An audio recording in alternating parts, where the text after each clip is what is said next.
Riding a motorbike faster while still being safe and in control, how does that work? You'll find the answer in this video.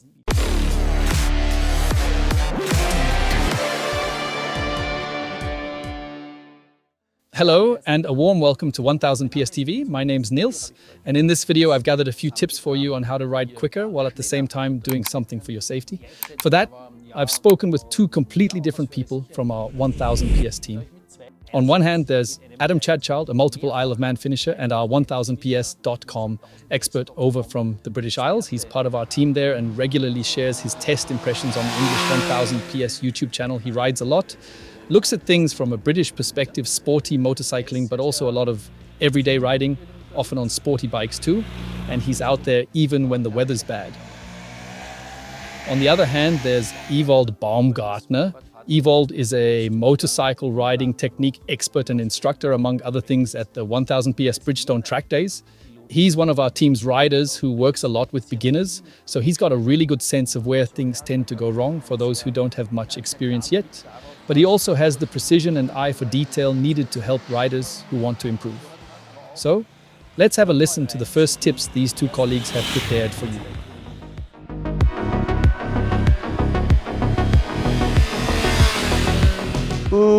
To go faster on the road with very little effort. It depends on the experience of the rider, it depends on the bike, it depends on the conditions, but if we was to just simplify it, I think a lot of riders overthink it. I think a lot of riders concentrate and try too hard. It has to come naturally. If you ever hear of a professional rider going fast, they usually feel confident and they're happy. You never get a fast, miserable rider, or very rarely. So feel confident in your ability and also connect with the bike. And that can be anything from making sure the suspension is right to your weight, making sure you've got the correct tires, making sure you've got the correct kit, make sure you feel comfortable, make sure you're hydrated, you're not physically tired, you're not in a rush, you're not chasing friends, don't feel any pressure. Just do it at your own pace. And I see a lot of people trying too hard to stay with their friends, or they're pushing a bike that isn't designed to do what they're trying to make it do, or they're on ill flake, the tires are the wrong pressure, the suspension's wrong. What do you weigh? How should the bike feel set up? And don't rush it. This can take weeks, months, or even years. But once you feel comfortable and happy with your bike, and happy with life, your kit feels good, you're not overheating, the temperature's good, the tires are up to temperature, they're working, they're designed for the road. Ride the familiar road, your suspension's working right, the rider aids are in the right order that you want to be in. Don't just think, for example, if we use R1M, for example, if you put it in A mode or the Panigale, if you put it in full mode, it's too much. Even for experienced riders like me and Marcus, we have to come down on power. We have to add some rider aids. We'll go faster when the bike is usable. And this goes right through racing to World Superbikes and British Superbikes and the Isle of Man. We can give riders 270, 280 horsepower, but they don't want it. They want the bike to be usable. They want the bike to be rideable. They want to be happy on the bike. They want to feel what the bike's doing. And I think that's a big process. I've seen people go from riding on track on thousands to being intimidated, scared, holding on, getting muscle pump, jumping on a 600 and actually lapping faster with more control and more ease. And I think there's a big thing is about being connected with a bike, feeling happy with a bike. Don't push. There's so many factors. And this can go from how tired you are, have you eaten, are you thinking about what you're doing, is your mind thinking about work or family? Is everything correct on the bike? And track riding can really, really help. I think track riding really improves your road riding. So if you've got the opportunity to go to a track day, you've got the opportunity to go to a race school, that can massively help your road riding. What's most important? Well, motorcycling is about that sense of freedom, and of course you want to ride briskly, but that's where there's a big difference. And I noticed this again and again during my training sessions. Riding fast and riding stupidly are two completely different things. I also like riding quickly and dynamically, but not recklessly. and to be able to ride faster safely. It's crucial to prepare properly, to train. Like everything in life, it only works through practice. The technology of the bike is one thing, but the riding technique, not the bike's technology, but your own riding technique, that's really the key. And I see it so often, especially among men, that there's this urge to show off a bit in front of your mates. Like, hey, on that hairpin or on that mountain pass, I managed to slide the rear out a bit, but honestly, whatever the reason, it's completely pointless. It's just part of our nature, I suppose. But to really handle that properly, you need solid, well-practiced riding technique. Yeah, I find it fascinating that both of them agree in certain areas. They didn't coordinate beforehand. Each of them has their own perspective. But it's interesting to see where their views overlap and where they differ. And I have to say, from my own experience, if I may add a third opinion to enrich this video a bit, I believe it's really important for riders to have a plan, to actually think about what they want to achieve. Because when Ewald or Adam talk about the ride line, I'm not even referring to that here. We already have 2 or 3 videos on 1000 PS TV about that topic. What I mean is that at the beginning, riders need to be able to end up at the exit of the corner exactly where they intend to go, and not just wherever the bike happens to take them by chance. And I think that's the first step, to get that part under control, to have a plan, know what you're aiming for, and then work consistently towards it. Once you've done that, then you can start thinking about which line to take in different types of corners. We've got some videos on that too, like the one about the correct line on country roads, which you'll find on 1000 PS TV. I don't know, maybe 100,000 people have already watched it. But before anything else, you've got to be able to actually follow the line you've chosen. And the second thing I notice, both out on the road and at the 1000 PS Bridgestone track days, is the issue with the forearms and elbows. It's a very simple topic, and there's a really easy exercise for it. When you're riding into a corner or approaching the corner radius, try doing a little bird dance with your arms and elbows, lifting them slightly up and down. The idea behind this is to consciously loosen up those parts of your posture, because what often happens is that riders tense up at the corner entry. They freeze up. But if you stay relaxed and loose instead of stiff, then the second aspect becomes much easier, to actually guide your upper body and your head in the direction you want to go. And once you're sitting relaxed and loose on the bike, something amazing happens almost automatically. You start following the line you've chosen, the one you're looking toward, with uncanny precision. So, have a plan, keep your elbows and arms relaxed, and always look and aim where you want to go. That's what I'd like to leave you with here. But now, let's listen again to what Ewald and Adam have to say and the tips they've got for you.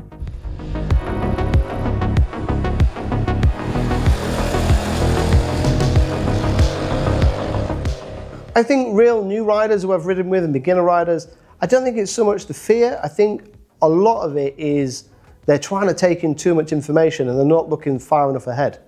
They're constantly looking at the front wheel and seeing all the dangers. They're seeing lampposts and houses and oncoming vehicles and not actually looking where the road's going and what the bike is actually doing. So they can't digest or translate the information that's coming towards them. And the more experienced you get, the more you start to focus on what's important. Like, is that car coming out? Have I got eye-to-eye contact with that car that might pull out? Is that dog over there on a lead or is it not on a lead? Rather than looking at other information. There's times to look at the dash, there's times to look at the road. There's times to read what the road is doing. Has there been a rain shower over there? Can I smell that there's been thunder in the air? Why are the cars coming towards me? I've got their wipers on because there's rain ahead. And you learn that from experience. And I think a lot of new and inexperienced riders are trying to translate or take on too much information. And what they need to do is kind of relax, release, even slow down. Don't chase your friend. He might be 20, 30, 40, 50 km/h faster than you, but there'll be another rider 50 km/h faster than him. So don't use them as a target. Don't use them as, I need to be as fast as them. Ride at your own pace, build up gradually, and then you learn to translate and get all the information in to make your ride smoother and safer and more comfortable. And then as you do that, speed will develop and progression will develop. Don't rush it.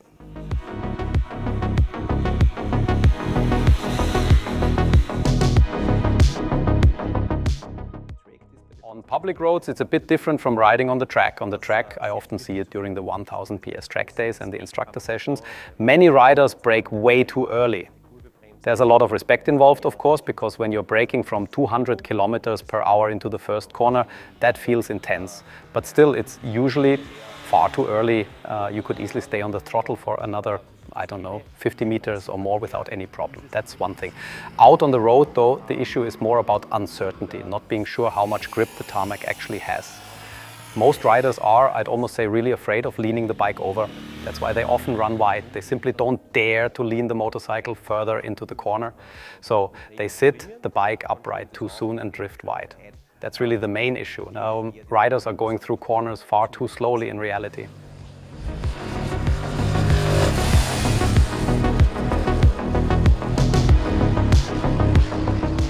Here again, it's really important to practice this frequently. There are some great exercises for that, where you can actually experience the different riding styles all the way up to pushing the bike over and really see how much ground clearance your bike has and when the foot pegs start to scrape. And of course, we always need to leave a bit of safety margin, but suddenly that's clearness because the road surface can change at any time. But with a good set of tires and on a normal road, as long as there aren't any loose stones, you can lean pretty far on almost any motorbike. Far enough that the pegs almost start touching down. That's not the goal in itself, of course. The real issue is that most riders tend to stand the bike up too soon, and that's something you can train really well on a roundabout or on long continuous curves, the kind of exercises I do on my training ground, to realize, actually the tire allows for much more than I thought. It's also really important, and that's something I always try to teach in my sessions, that riders pay attention to avoiding pressure spikes. You need to stay calm and smooth on the bike, keeping steady contact without suddenly loading the front or rear, because that's when the risk appears. For example, when the front wheel might tuck in.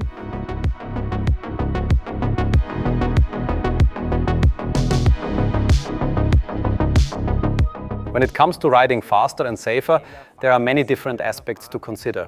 You have to adjust a lot of different things. It's not as simple as saying, here are 3 points, and if you follow these, you're done.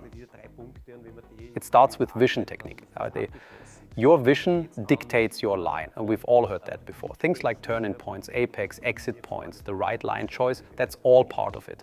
For me, especially in my training sessions and rides, that's a key element that defines a really good motorcyclist and someone who can hold their line consistently, anywhere and everywhere. There's nothing worse for me than seeing a rider who has to cut every single corner, and then after a couple of them, they're already halfway off the road. I always say, it should look like you're gliding on rails like a magnetic levitation train, following your line smoothly and precisely all the way through. That's what makes a truly skilled motorcyclist, and that's what motivates me. Getting the participants who come to my training sessions to reach that level where they can ride beautifully and precisely, draw clean lines through corners, but still keep a safety margin. And that's the big point where we really start working on all the little levers and details. It's a whole system that comes together from start to finish.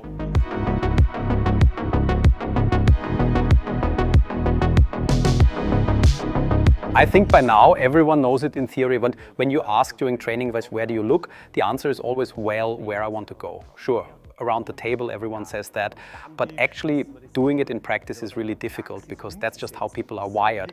We tend to look straight at the danger, fixating on the point we fear.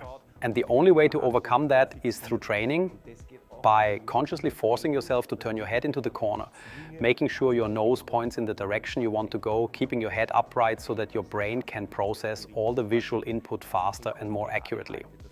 Many riders have probably experienced that situation where they feel like they're running wide in a corner, and in that moment not looking into the ditch or towards oncoming traffic is much harder than it sounds. But once you actually turn your head and look into the corner, saying to yourself, I don't want to go there, I want to go further left or right, everything suddenly starts to work much better.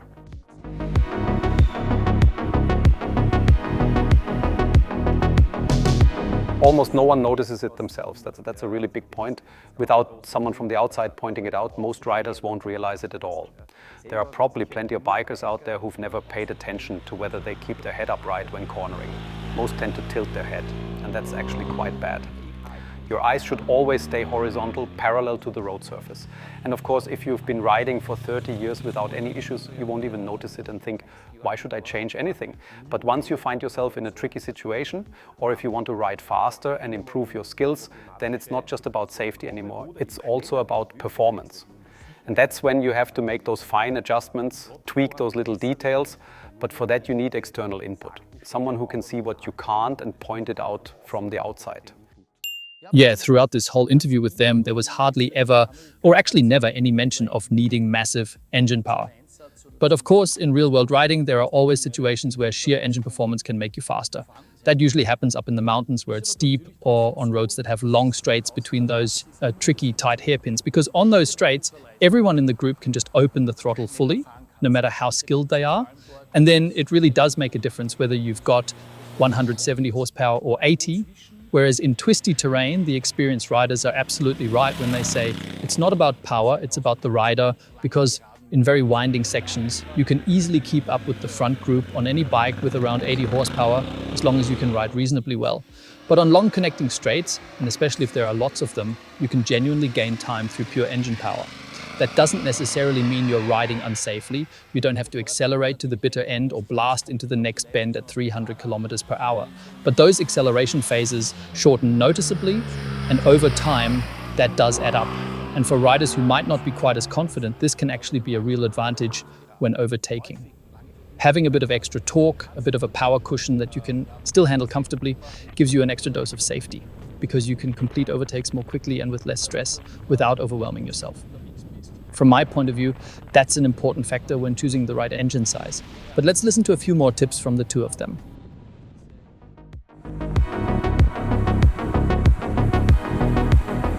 Well, of course, you can compensate a bit with the bike's technology.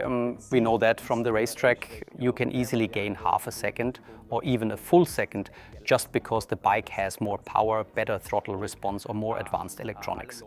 But over time, that alone doesn't actually make you a faster rider. Out on the road, the right approach is simply to feel comfortable on the bike. I'll stick to that point.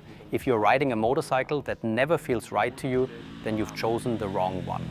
You should be able to sit on it and immediately feel at ease. One of my personal mottos is that you should always aim to create riding technique and safety. And that safety then naturally brings the fun. Because when you feel comfortable, when you know what you're doing and you can do it well, it's much more enjoyable. And that makes you want to ride more. And that's really the key role of motorcycle technology.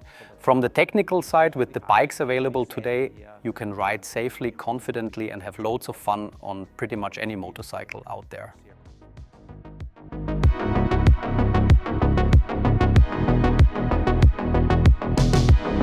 Well, a bit of off-road training always makes sense. It just helps you get a feel for things. For example, how it feels when, say, the front wheel slips a little. I'm only talking about a small gravel area here, nothing extreme, just to understand that feeling. The main issue really is that most motorcyclists move far too little on the bike. I always like to tell my riders, if you don't want to move on the motorcycle, you might as well buy a convertible. You'll still get fresh air and you won't have to move at all. It's just part of riding.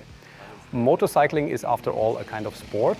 Of course, it depends on how sporty or agile you want to be, but it's still important. And yes, a bit of off-road training definitely doesn't hurt, especially because off-road you have to move around a lot on the bike, use your foot pegs more actively, shift your weight, play with clutch control. So in general, off-road training is never a bad idea, even if you don't plan on doing any big off-road adventures.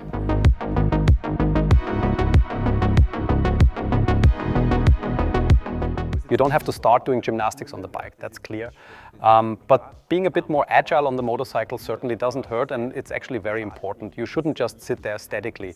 The rider and the bike shouldn't always form one single axis. Sometimes you want to reduce the lean angle a little. Sure, lean angle looks nice, and people love to say, I'm riding all the way to the edge of the tire, back and forth. But in the end, the lean angle always depends on your speed. And too much lean angle, of course, comes with a high risk of crashing. That's why on the racetrack we use hanging off, simply because it allows less lean angle and lets you get back on the throttle earlier. So even there, movement is necessary. And in normal road riding, when you're riding at a brisk pace through long flowing bends, you obviously don't need to ride with your knee or elbow down. That's not the point. But you can shift your upper body slightly to the inside of the corner to move your center of gravity a bit. That helps you steer smoothly through the turn. When braking into tight hairpins or roundabouts, you'll use the pushing riding style, forcing the bike into lean at low speed to make the turn radius. And these movement patterns, whether shifting or pushing, so they need to be practiced and refined regularly. Yeah, I think what really came across again and again is that nothing works without practice. You know, just watching a YouTube video won't make anyone faster. But I do hope we were able to give you a bit of inspiration, maybe spark a new way of thinking. I believe that's the most important thing about videos like this one, and not just mine, but others too, that you don't just think, all right, I've watched it, job done. Instead, you can take it as a starting point, set new goals, and try out new things on the road. Pay attention to certain details, experiment here and there. That's what matters to me, helping you break out of routine a little, try something new, and ultimately feel safer and more confident in the saddle. We've got a community of 395,000 people now, so we do have a bit of influence. And I think it's important to use that in a positive way to help you ride safely. Even if I might have lured you in with a bit of clickbait, promising to show you how to ride faster, my aim was really to reach exactly those people who'd click on that, and hopefully, after watching, walk away with some riding technique tips that actually make them safer. Maybe even plant the idea that it's worth doing a proper riding skills course to learn your limits in a controlled environment, and then lose that urge to go 200 on public roads. You can do that safely at a riding center or on a racetrack instead. Anyway, I hope you don't hold that clickbait against me. My intentions were good, and hopefully the video was informative too. In any case, please drop your advice below on how to ride safely and quickly. Old hands, new riders, no need to be shy. Post your questions too, and we'll be happy to respond. Thanks a lot for watching, and see you next time on 1000 PS TV.